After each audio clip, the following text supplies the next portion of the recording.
All right, so in this video, I'm going to walk you through my agency's onboarding process, which has helped us retain over 95% of our clients for about 10 years straight. All right, so at a quick glance, you can see this is the overview of the process. This involves the salesperson, the client, automations, and the account manager. So everything that we're going to do in this video is going to follow this process right here. And I'm going to kind of explain each step and show some of the resources along the way to try and paint a better picture.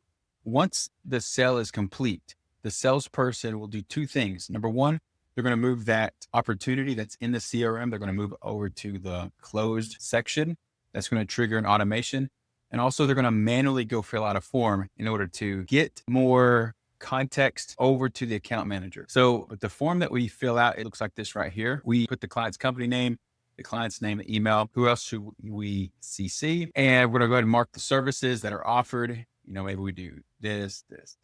Now, this is very important. We do a handoff Loom video. So the salesperson is required to record a 2-minute Loom video, just talking about the client, giving ideas of what they've discussed. And you can get a lot more over this way to the account manager, even in 2 minutes, than just typing out specific notes. So this is very important. We always do a Loom video at any handoff. And then lastly, we have sales note and attachments. So the notes, that's normally whatever's inside the actual proposal or quote.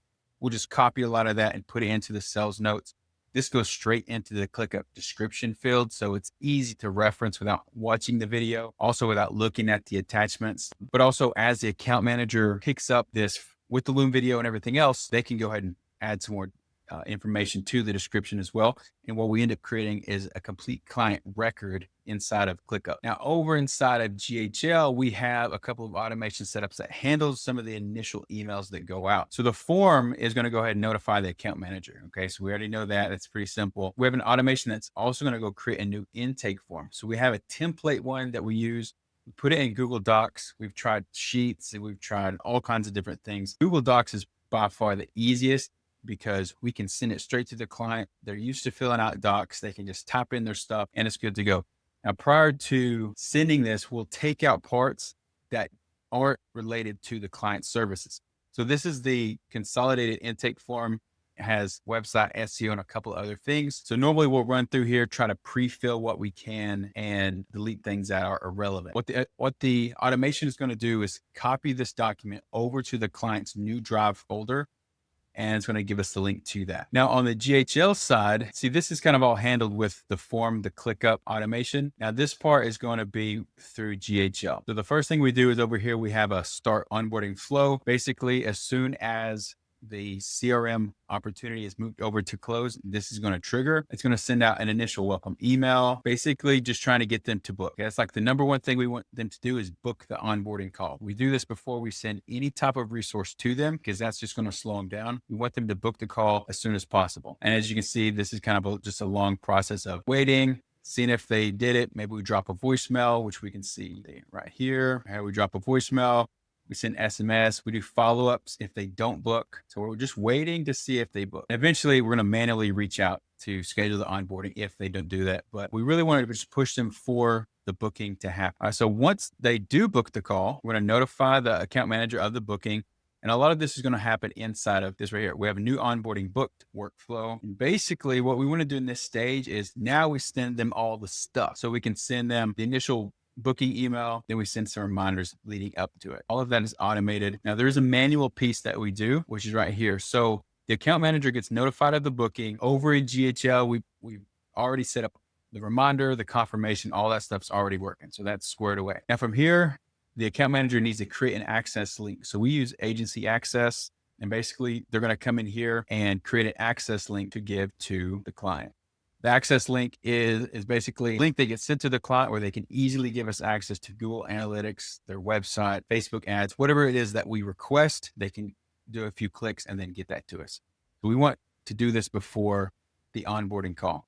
So after this access link is created, the account manager is going to send a templated email. So we don't do this automatically because we have to put in specific information. So we're going to send a templated email with a billing profile link, basically just asking them to put in their billing information. We're going to manually go into the intake form and edit that, remove the parts that are irrelevant, add in some specific information, whatever we need to do. That's also going to go into the email.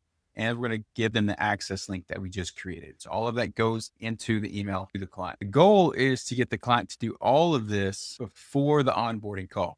That's why we get them to book first, because then it creates a deadline for them to actually get this stuff done. And in the email, we say, hey, fill out this stuff before the onboarding call.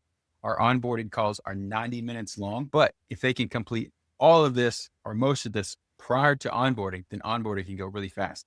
And most new clients are perfectly okay with an onboarding call going very fast. Okay, so lastly, what we're going to do is actually have the onboarding call. So inside of here, we cannot leave the onboarding call unless we have all the access we need. We want to make sure that the intake form is complete. We have all the access, that it's finalized, it's verified, and it works. And then we want to just simply provide the next steps to the client, which is show them where to get help, give them our 7-day and first month expectations so they know what to expect, kind of show them a roadmap. And what's not mentioned here is, it goes in the very beginning, and this is reassurance. So reassure their decision to work with you and that it's the best decision that they're going to make for their business. So reassure right here, make sure we get all the information we need to move forward. We don't want to have to go back to the client for anything at this point. And then kind of set the plans. Always talk about the future. Anytime you talk with a client, always talk about the next thing. So let's zoom back out and take a look here. If you were to follow this process yourself with your clients on onboarding, I guarantee that you're going to have much better retention in the long run, as long as you can deliver, of course. And on top of that, it's almost completely automated. So it doesn't take much time from you,